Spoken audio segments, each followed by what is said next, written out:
E é isso aí, galera. Infelizmente eu não pude estar aí hoje com vocês, mas eu sei que vocês estão em boas mãos aí. Mas eu queria passar hoje as comunicações e responder mais uma daquelas perguntas difíceis que a gente combinou. Então, se você está aí hoje pela primeira vez e não sabe o que é isso, a gente fez um trato que, se você tivesse uma pergunta cristã complicada, ao você ler a sua Bíblia... Tá bem velhinha a minha Bíblia, né? Mas isso aqui... uma relíquia. Mas se você tiver uma pergunta complicada, você manda pra gente e a gente tenta responder isso no outro culto. Então eu tô com duas perguntas aqui, eu vou responder uma e eu vou deixar a outra para outra semana. Se você tiver uma pergunta, escreve ela, entrega ali no multimídia para Larissa ou para alguma das pessoas da nossa banda, ou na recepção. Isso. Vamos lá, Retiro Inspiração. Tá rolando esse final de semana. São 80 pessoas que estão lá. Esse retiro, as pessoas recebem as primeiras palavras da Bíblia, aprendem e elas são encorajadas a aceitar Jesus e a se batizar. Então amanhã vai ter um batismo às 16 horas na colina. Quem puder tá lá, aparece lá, são as pessoas, os novos convertidos que decidiram por Jesus e vão se batizar. Na colina às 16 horas no nosso super batistério. Ações da Copa também, dia 28 vai rolar uma grande ação no Primavera e nós vamos ter a nossa grande ação em Paraibuna. Então mobilize seus amigos, mobilize as pessoas da igreja para que todos participem e todos juntos para que a gente possa fazer a diferença na vida de alguém. Então a gente vai postar hashtag Nossa Bandeira é o Amor. Então tudo que você for postar relacionado a esse dia, coloque essa hashtag. Relacionado a esse dia, nós estamos juntando produtos para levar para o asilo. Nós vamos fazer uma visita no asilo. Então os homens estão encarregados de levar aparelho de barba, Gillette e produto de limpeza. E as meninas estão encarregadas de levar, acho que é hidratante, não é isso? Hidratante e também produto de limpeza. Que produto de limpeza é esse? Detergente, é para limpar o chão, essas coisas. Eles falaram que está faltando isso. E leve também, já vá preparando seu coração para ouvir bastante, para ser um ombro para aqueles idosos, e nós vamos fazer a alegria deles. E isso não vai ser só um dia, isso vai se tornar isso vai se tornar um costume na nossa juventude. E também vai começar hoje o código JMR, vai ser explicado melhor aí durante o culto, mas eu gostaria que você participasse. Leve a sério, faça os jejuns, leia o livro e use a pulseirinha. O kit vai ser entregue. Se não for entregue hoje, vai ser entregue em breve. E a gente vai participar com afinco disso daí, tá ok? Então é isso aí. Vamos lá, vamos responder a nossa pergunta. A pergunta é a seguinte. Deixa eu ler aqui para vocês. Essa pergunta está em 1 Samuel capítulo 28. É assim. Uma pessoa estava fazendo a leitura anual da Bíblia e hoje, no dia que ele mandou a pergunta, não entendeu uma parada. Ajuda aí. Explica, por favor, 1 Samuel 28, onde Saul consulta uma vidente, pede para ela invocar o espírito de Samuel. Samuel tinha morrido já, que já estava morto, e Samuel fala com eles. Ele não entendeu. Então é o seguinte, nessa passagem de 1 Samuel capítulo 28, está falando assim, olha, 1 Samuel 28, 14. Não. 10. Então Saul jurou pelo Senhor, dizendo, tão certo como vive o Senhor, nenhum castigo te sobrevirá por isso. Ele estava garantindo para a mulher que ela não ia ser castigada por consultar os mortos. E aí ela pegou e falou assim, quem que você quer que eu faça subir? Subir é aparecer dos mortos. Aí ele falou assim, faz subir Samuel. Então, vendo a mulher a Samuel, gritou em alta voz, e a mulher disse a Saul, por que me enganaste? Pois tu mesmo és Saul. Ele não tinha falado que era Saul, né? Mas tudo bem. Não temas o que você vê. Não temas. O que você vê? Então a mulher respondeu a Saul, eu vejo um Deus que sobe da terra. Um Deus com letra minúscula, não era Deus. Era Samuel. Para ela era Samuel.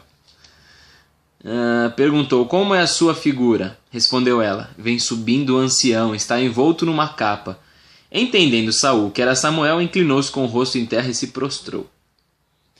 E aí, o que segue é uma conversa desse Samuel com Saul.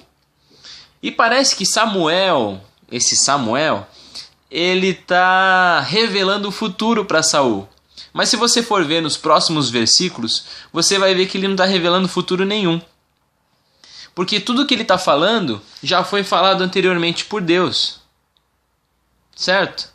Então, quem será que pode ter aparecido? Para onde vão os mortos? Então é o seguinte, um morto, a Bíblia fala que cabe ao homem morrer uma só vez, vindo depois disso o juízo. Eu vou te dar 3 motivos pelos quais um morto está desligado dessa terra. Primeiro motivo, Moisés, ele estava com o povo lá de Israel, andando pelo deserto, e aí Deus mandou ele tocar na rocha, e ele bateu na rocha, ele desobedeceu a Deus. E Deus falou assim: você não vai entrar na terra prometida. Antes de Moisés morrer, eles estavam na portinha já da terra prometida. Deus pega Moisés, leva para o monte, mostra toda a terra. Falou: tá vendo a terra que eu te prometi? Está aqui. E aí Deus pega e mostra a terra antes dele morrer.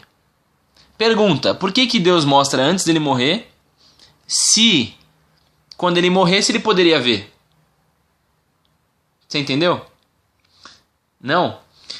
Se Deus falasse para Moisés assim: olha, você vai ver depois da sua morte, ele não precisaria mostrar antes de Moisés morrer.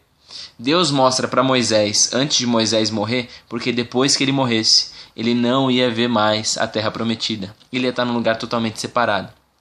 Primeiro argumento. Segundo argumento, o ladrão na cruz. Jesus chega para ele e fala assim: hoje mesmo estarás comigo aonde? No paraíso. Não é num lugar onde as pessoas ficam voando, interagindo com esse mundo. O paraíso é um lugar separado. E aí entra o nosso terceiro motivo, que é a história que Jesus conta do rico e do Lázaro. Então tinha um rico que foi para o inferno. Não foi para o inferno porque era rico. Ele foi para o inferno porque ele levava uma vida ímpia. E o Lázaro que era pobre. Ele não foi para o céu porque ele era pobre, mas porque ele levava uma vida temente a Deus.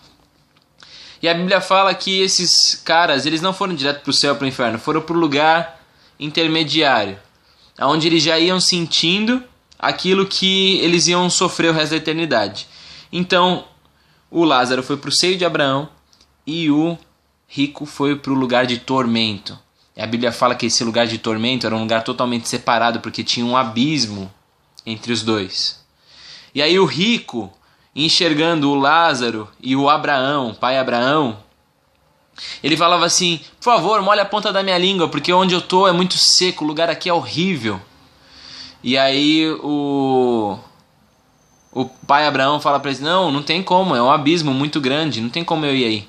E aí o rico fala assim: mas por favor então, manda alguém daqui dos mortos lá para minha família, para que fale para eles, para que eles não venham para o mesmo lugar onde eu estou. E aí o pai Abraão fala: olha, não tem como. Ainda que vá um morto daqui, não tem como. Eles têm os profetas, eles têm os pregadores dele. Então não há como mandar alguém para lá. Então esses 3 motivos. Quando uma pessoa morre, ela está totalmente desligada da terra. É por isso que nós não acreditamos em santos, por exemplo. Porque nós até acreditamos que eles foram pessoas boas, contribuíram para a sociedade, realizaram milagres através do Senhor, mas agora eles estão desligados dessa terra, eles estão com Deus, estão com o Senhor, e não tem como a gente conversar com alguém que já se foi. Isso é condenado na Bíblia inteira, para a gente não consultar os mortos. E um dos argumentos é o seguinte, está em 1 Coríntios capítulo 10, fala assim, olha, capítulo 10, versículo, a partir do 19. Que digo, pois? Que o sacrificado ao ídolo é alguma coisa? Ou que o próprio ídolo tem algum valor? Antes digo que as coisas que eles sacrificam é a demônios. que a sacrificam e não a Deus. Eu não quero que vos torneis associados aos demônios. Então ele está falando assim, quando você sacrifica alguma coisa para um ídolo, na verdade você não está sacrificando para ele, você não está fazendo um bem para ele, porque ele já se foi. Quem que interage com você se passando por um ídolo? A Bíblia fala que são os demônios. Então quem estava conversando com Saul era um demônio. E na verdade o demônio ele não sabe o que vai acontecer no futuro, porque quem sabe disso é o Senhor. Mas o demônio não falou nada mais do que Deus já havia falado para Saul. Mas Saul estava com a sua capacidade de pensar, estava com o seu emocional tão abalado que ele nem se tocou nisso. Mas se a gente ler, a gente vai ver. Pode ler os capítulos anteriores e você vai ver que o Samuel falso falou foi exatamente aquilo que o Senhor já havia falado para Saul. E Satanás, ele pode se transfigurar de Samuel, colocar uma capinha de Samuel e falar que ele é Samuel. Então Saul caiu de pato, foi desaprovado por Deus e a gente não pode cair nessa mesma besteira. Então aproveite os vivos, converse com os vivos enquanto eles estão aqui ainda, porque depois que morrerem a gente não consegue conversar mais com eles. Ok, galera? Então que Deus abençoe aí a vida de vocês, que seja um culto abençoado e se Deus quiser você escalado para pregar aí em Paraibuna. Morou? Tamo junto, um grande abraço, tchau!